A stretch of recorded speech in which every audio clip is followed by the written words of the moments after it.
Oi, tudo bem? Welcome back to this lesson. This is part 2 of pronouncing consonant letters in Brazilian Portuguese. In part 1, we went from the consonant letter B, got through the different sounds of the letter G. In this installment, part 2, I'm going to try to go from H through R or double R, which will still leave us at least another 1 or 2 parts to finish out the consonants, okay? Now, let's move on to H. H is very easy in Brazilian Portuguese because the letter H has no pronunciation. It's silent in Brazilian Portuguese. Examples: hoje, história. Again, hoje, história. I'm not pronouncing any audible H sound as you might hear in English. Moving on to J. J always sounds like the j in the middle of the word treasure or pleasure in English. Okay, examples might be já, jogo, or junho. Again, já, jogo, junho. Okay. The letter K is very rare. It's not traditionally included in Portuguese alphabets. It's used in names and other words borrowed from other languages, like the noun kepleriano, constructed from the name Kepler. Okay, kepleriano. It sounds like a K in any case. Okay. Moving on to L. There's at least a couple of different pronunciations for the letter L. At the beginning of a word, or between vowels where it's going to start a new syllable, it sounds a lot like the L in English. Examples: livro, logo, pelo. Okay? Livro, logo, pelo. Okay? However, at the end of a word or a syllable, okay, it has a much different sound. It sounds like the OW or the W at the end of the word cow in English. That's sort of the closest approximation I can describe. So listen as I pronounce these, okay, and watch the shape of my mouth even as I pronounce these letters that have these words that have an L in Brazilian Portuguese, okay? Mal, falta, Silvio, legal. Okay? Mal, falta, Silvio, legal. I'm kind of exaggerating the effect there, but just so you hear that it's nothing like the L in English, it's closer to a W sound used as a consonant. Okay? Now, the combination, another combination you might have seen is the LW. Again, it's a two-letter combination, but produces one sound. So I'm treating it as a letter for spelling purposes. Okay?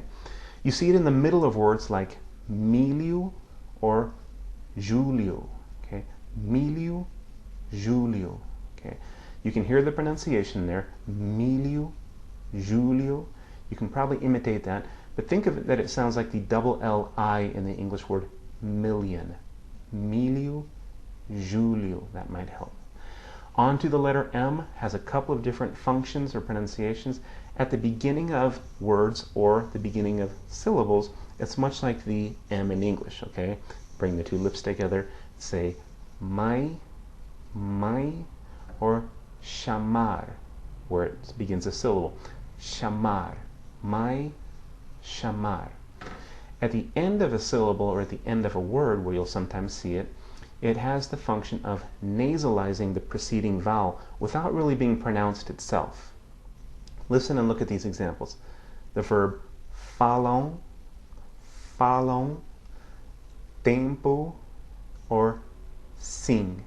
So if the M's pronounced, it's barely or not at all, but it does nasalize the preceding vowel. Falam tempo, sing.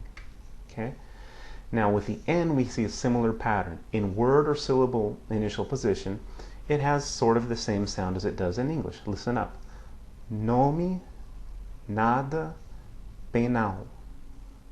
Nome, nada, penal. However, at the end of a syllable, because you'll never see it at the end of a word, but at the end of a syllable, right, closing a syllable, it nasalizes the preceding vowel, sort of like the M does. And you might hear it faintly pronounced, okay? Listen to these examples. Tanto quente. Quando, okay? Tanto quente. Quando, okay? All right, so it nasalizes the preceding syllable at the end of the preceding vowel when it appears in syllable final position. Related to the N is the NH, again, a two-letter combination with one sound. Listen to the words vinho or tamanho, okay? vinho, tamanho. Okay, it's sort of like the ny combination in the English word canyon, or the ni of onion. Again, listen, vinho, tamanho. Okay. Again, the letter P is pronounced similarly as it is in English, maybe with a little bit less explosive puff of air at the beginning. There's two P's in the next word. Listen up. Papel, papel. Or another example of a P in the middle of a word, copo, copo. Okay? All right. In that pronunciation of the word copo, I'm trying to correct a mistake I made in my lesson on vowels, okay, where I had said that it's a closed O. It's actually an open O. Copo. I'm not doing it right, but anyways, copo. Okay? All right. The point is the P has a similar pronunciation as it does in English, all right? Moving on to Q, okay? Q always appears with the letter U, so it's really QU, okay? QU before E or I sounds like K in king, okay? Kenshi, kilograma, again before E or I. Kenshi, kenshi, kilograma. Before other vowels such as A or O, it sounds like KW, okay? Quando, quota. Quando, quota, okay? And if you see the Q, U with an umlaut or a diaresis on the U, it sounds like a KW as well before E or I. But these words are not common, okay? Frequente and pinguim. Frequente, pinguim, okay? Moving on to R and double R, our last consonants in this part, okay?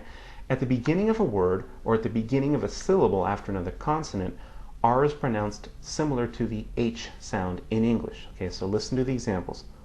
Hua, hiu. Okay, at the beginning. Hua, hiu. After another consonant, but at the beginning of a syllable. Israel, onha. Israel, onha.